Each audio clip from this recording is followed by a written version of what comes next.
لوگ 2.5 دنوں کے تھکے ہوئے تھے اور چائے پیتے ہیں، اور چائے پی کے پھر عمران خان سے ملاقات ہوگی تو عمران خان جو عمل دے گا اس پہ عمل کریں گے۔ سر جیسے ہی میں پہنچا ہوں وہاں پر میں نے بندوں کو صرف بات کی اور بٹھایا ہے وہاں پر۔ سر آئی جی اسلام آباد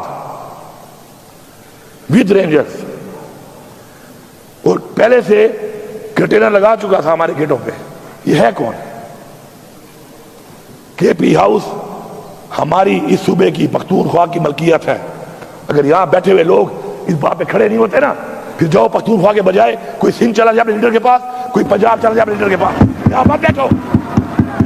تمہیں اپنے صوبے پہ غیرت نہیں ہے، تمہیں اپنے صوبے پہ غیرت نہیں ہے، اپنے صوبے کی عوام پہ ظلم ہوتا ہے، تمہاری پارٹیاں کرتی ہیں، تمہیں اس پہ غیرت نہیں ہے۔ کس بات پہ غیرت کھاؤ گے کہ بس ہمیشہ فارم 45 میں بن کے آ جاؤ گے؟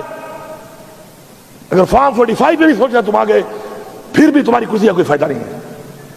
اگر تمہاری سوچ ہی ہے کہ تمہارے لوگوں پہ ظلم ہو، ان کے گھروں میں چھاپے لگے، ان کی ماں بہنوں کی حصے کے اوپر چادر چاردیواری پامال کی جائے، اور تم کہو کہ چلو یہ کمزور ہوگا میں جیت جاؤں گا۔ لعنت ہے ایسی چیز پہ، لعنت ہے ایسی کرسی پہ، لعنت ہے ایسی پارلیمنٹرین بننے پہ کہ آپ اپنا سارا کچھ تباہ کر کے لوگوں کا آپ کہیں کہ میں جیتے میں آسانی پیدا ہو جائے مجھے۔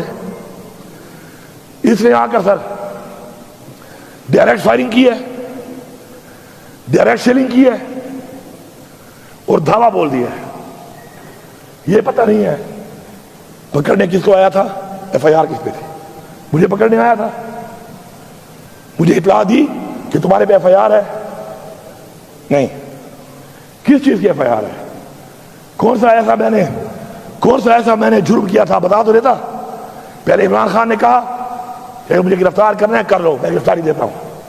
انہوں نے اس کو جان بوجھ کر اس طریقے سے گرفتار کیا تاکہ قوم کو دکھ ہو، قوم غصے میں آئے اور کچھ کرے، اور انہوں نے کروا لیا۔ وہ 9 مئی یہ ڈرامہ بنایا ہوا ہے، 9 مئی یہ ڈرامہ ہے۔